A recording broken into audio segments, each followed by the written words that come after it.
tuntut dia jual aset, bayar. Kalau tidak, sedekahkan. Allah balas insyaAllah. Tapi kalau tak ada datang balasan dan waktu cepatnya, pula saya digugat. Ustaz kemarin datang, udah lama tak ada Pak Ustaz. Mungkin sedang di jalan. Bagaimana fatwa orang-orang Salafi Wahabi yang mengatakan orang Palestina lebih baik pergi meninggalkan Al-Quds daripada berjihad mempertahankan Al-Quds? Oh, Masya Allah. Saya nanya sendiri dengan kawan saya Palestina, kenapa kalian tak pindah aja?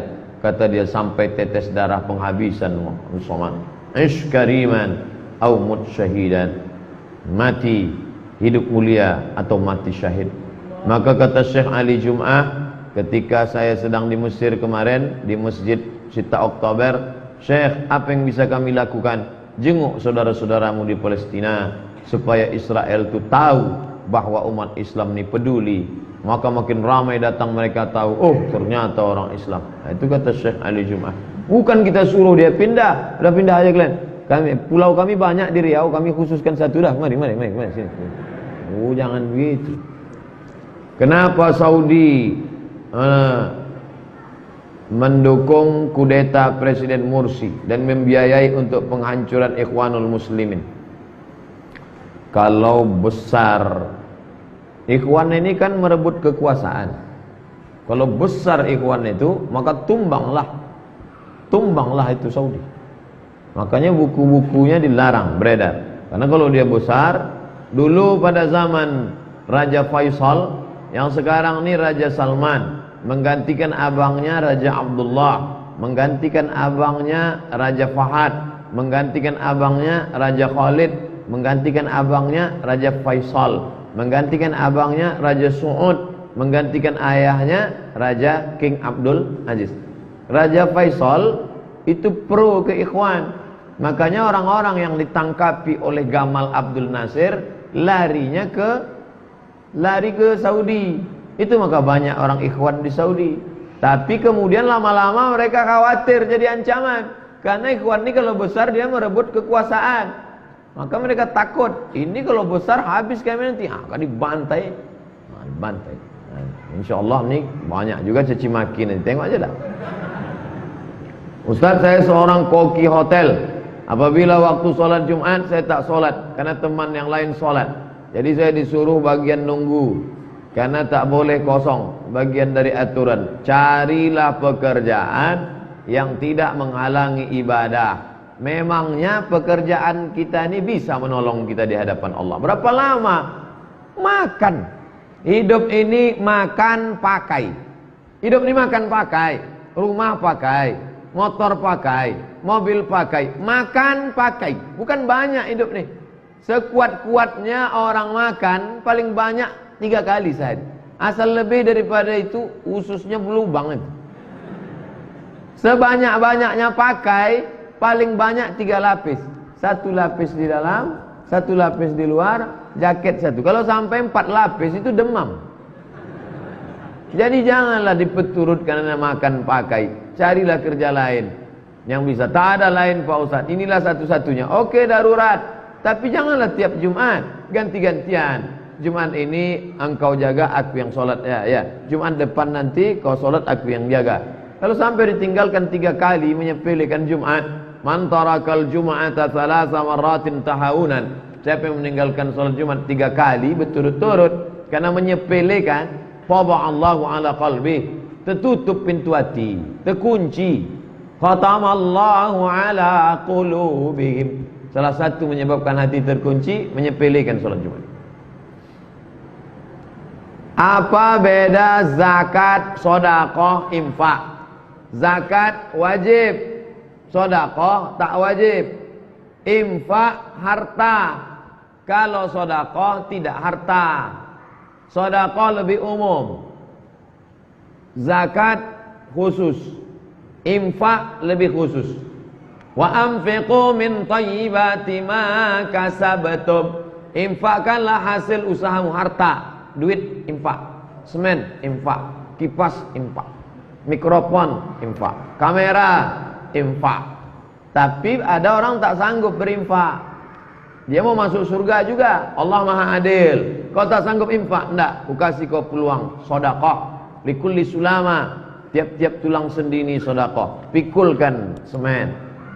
Ikut mengaduk semen. Ikut ikut bawa. Nah, ini. Yang tak bisa berinfak, bersedekah. Kamu bisa apa? Kata panitia penyambutan Ustadz Bakhtiar Nasir beserta tim. Kamu bisa apa? Saya bisa nih mobil mewah saya ini untuk antar jemput dari airport ke hotel nih. Nah, kamu bisa apa? Aku tak bisa karena mobilku pun tak ada, tapi aku nyupir bisa. Nah, itu sedekah namanya. Tenaganya. Yang ini dengan hartanya, ini dengan sedekahnya. Kau bisa apa?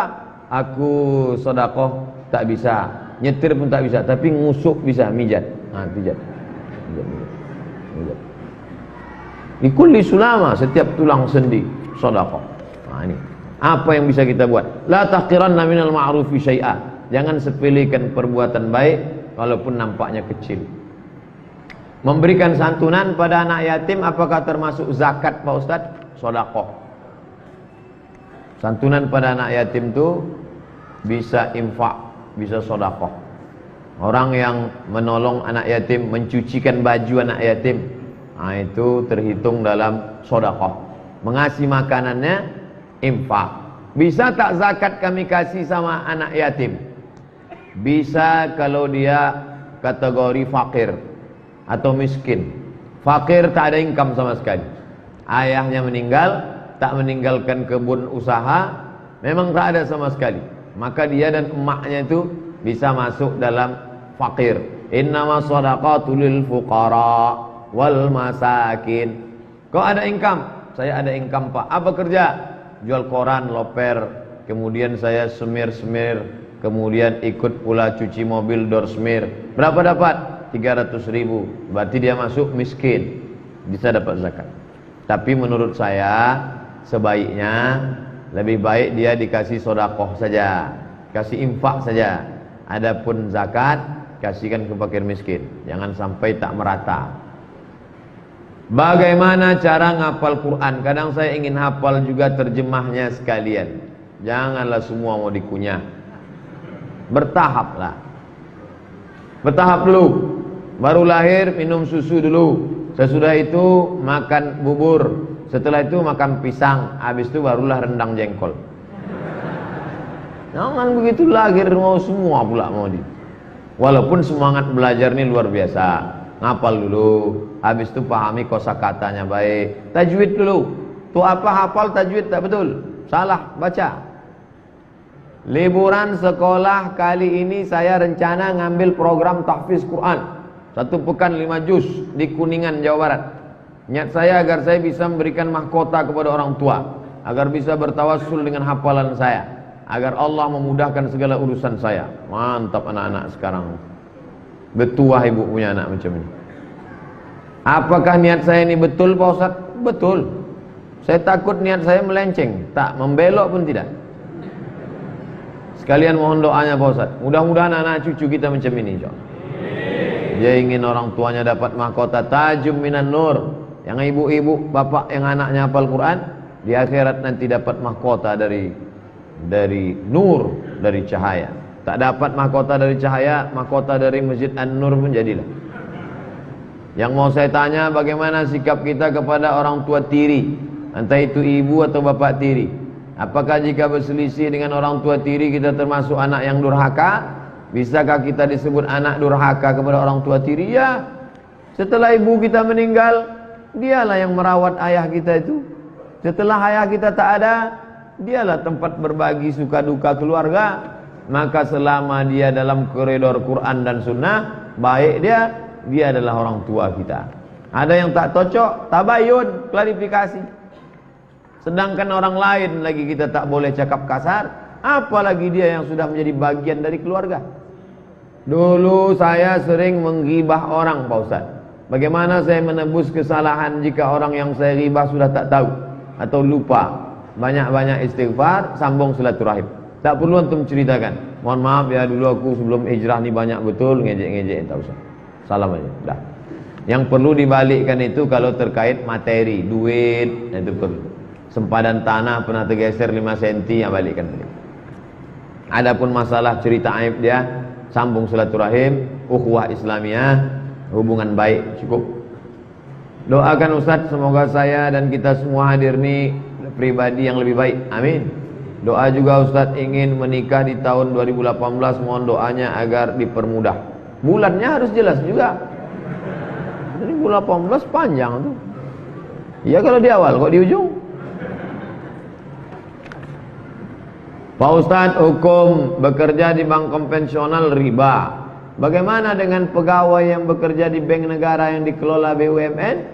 Karena diketahui pendapatan dari bank tersebut dimasukkan ke kas dan negara menggaji mereka melalui BUMN dari bank negara tersebut, Pak Ustadz. Ada yang langsung, ada yang tak langsung. Maka yang langsung itu yang 4. La'anallahu akilar riba, makan riba. Wa mukilahu, yang dikasih makan riba. Wa katibahu wa syahidaihi, 2 saksinya. Adapun bapak yang jual nasi di rumah makan, datang pegawai bank mau beli nasi. Pak, beli nasi 2 bungkus. Jangan, duit riba kami tak terima. Bapak jual semen, toko bangunan. Pak, kami mau beli semen 5 sak. Ini duit riba apa duit halal? Itu tak langsung. Maka yang tak langsung tidak masuk dalam kategori riba. Pak Ustadz, kenapa zaman sekarang perempuan lebih tertarik dengan laki-laki ganteng kaya daripada laki-laki beriman, Pak Ustadz? Ini bukan sejak zaman sekarang, dari zaman dulu dah memang begitu. Dari dulu, antum aja tak tahu. Memang begitulah dunia ini. Dari dulu memang orang mau yang ganteng, yang kaya, yang banyak. Kalau datang laki-laki miskin susah, adinda, sudikah kau menerima pinanganku? Hanya khas kain sehelai di badan, tidur pun beralas koran. Cari aja yang lain bang. Mana mau dia? Siapa yang mau susah? Tak ada orang mau hidup susah. Pak Ustadz, tolong jelaskan pentingnya negeri Syam, Palestina bagi umat Islam, agar para jamaah lebih bisa merasakan apa yang dirasakan saudara-saudara kita. Antum selama ini kemana aja? Bolak-balik kita cerita Palestina dengan Syam Organizer. Dari mulai ujung Tembilahan sampai ke bagian Syapi-api kami bawa Syam Organizer dengan Pak Makmur, sampai mobil terbalik untuk Syam Organizer, cerita masalah Palestina. Allahu Akbar, Palestina, tolong selamatkan. Sebar kota, begitu tengok 2000 perak. Juang untuk Palestina. Pokoknya apa yang bisa kita buat untuk Palestina. Tak pernah saya berhenti dalam doa. Allahumma ansur ikhwanana al-mujahidin fi Palestina. Nanti di akhir zaman kata Nabi, kalau kalian mau melihat orang-orang yang teguh, yang tidak pernah takut pada mati, adalah orang-orang yang berjuang di Palestina. Oleh sebab itu, tuba lisyam, tuba lisyam, berbahagialah bagi Syam, bagi Syam. Syam itu Palestina, Suriah, Lebanon, Yordania yang sedang berkecamuk sekarang. InsyaAllah Islam akan bangkit, insyaAllah. Dari Bunyaminnya tak yakin. Pak Ustadz, tolong ceritakan sedikit apa yang terjadi ketika Ustadz berada di Bali. Soalnya saya lihat di Instagram Ustadz ada di demo. Saya tidak mau disuruh berikrar oleh orang-orang yang tidak punya kapasitas, legalitas. Apa kapasitas dia untuk memaksa saya? Memangnya saya ini pemberontak? Memangnya saya ini perampok? Saya ini kan ustadz yang diundang. Bahwa ada video-video itu kan yang dipotong-potong. Saya bicara hablum minan nas, bicara tentang ukhuwah wataniyah, sama-sama kebangsaan. Tak pernah, belum pernah di Pekanbaru ini dari kalangan HKBP, Santa Maria, Konghucu mengkomplain. Belum pernah loh. Dah 2008 saya pulang, 2017 belum pernah. Oleh 9 tahun. Oleh sebab itu lalu diminta saya, mana saya mau? Saya tak mau. Saya mau pulang. saya mau pulang. Siapkan tiket Ustadz Dayat. Siap tiket. Malam itu sudah siap tiket.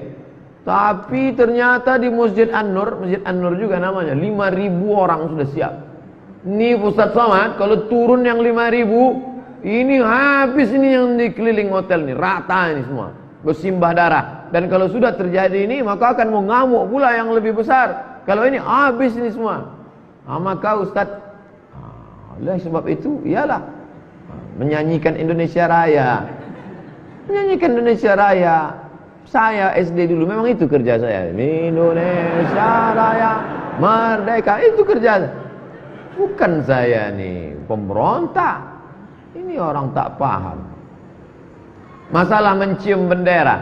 Raja Salman, coba cari, tulis di situ. Salman yuqabbil alam. Raja Salman mencium bendera. Bendera Saudi itu dicium. Bukan kita mengagungkan, mengatakan itu Tuhan, enggak. Sama macam orang mencium Quran, orang mencium rasa. Oke. Lalu kemudian bukan berarti saya mengatakan saya mau diperintah ditunjuk-tunjuk orang. Ini kalau tidak nanti sudah siap pulang. Jalan untuk pulang sudah ada, ke airport sudah. Nah, jadi jangan difitnah somat ceramah karena sudah macam-macam bla bla bla. Ini fitnah-fitnah luar biasa. Maka sebetulnya hikmah yang dapat saya ambil adalah Allah mau menunjukkan, begitulah ulah-ulah orang yang mengatakan cinta NKRI, menjaga kebinekaan, tapi yang ditampakkan adalah membuka senjata tajam, kata-kata kasar. Akhirnya itu yang viral menjadi. Sekarang malah kita pusing untuk menenangkannya pula. Bagaimana menenangkan kaum muslimin supaya ini saudara kita, jangan sampai menghancurkan pura, jangan sampai menganiaya orang Hindu. Mereka ini tak sama semua. Raja Hindu Bali, yang orang Bali yang ke-11 itu pun datang untuk menunjukkan bahwa ini bukan golongan kami, Pak Ustadz. Dulu kami bahkan berwakaf tanah nih. Orang Bali berwakaf tanah itu untuk masjid. Bahkan ada di antara mereka yang TPA, Taman Pendidikan Qur'annya, wakaf, bukan wakaf namanya, apa lagi itu, hadiah dari Hindu Bali. Hubungan mereka baik. Nah, jadi ada komunitas Hindu, ada komunitas Muslim. Nah, ada person-person terkait masalah politik, terkait masalah nasi bungkus, terkait masalah preman. Yang orang Hindu Bali sendiri pun tak suka. Mereka ini hanya memalak kami, ngutip duit tak tentu arah, keamanan. Itu ada dalam komen-komen mereka. Nah, jadi sebetulnya ini cara Allah SWT untuk menunjukkan. Akhirnya tersebarlah video kebrutalan, kejahatan mereka. Mudah-mudahan Allah menjaga negeri ini dari provokator-provokator perusak kebinekaan kita, insyaAllah. Bagaimana cara menyadarkan teman yang suka mengadu dengan teman yang lain dalam satu perkumpulan atau organisasi? Mana ada yang suka ngadu? Ini orangnya, panggil sini. Mana yang suka kau adukan itu? Ini duduk. Ini klarifikasi.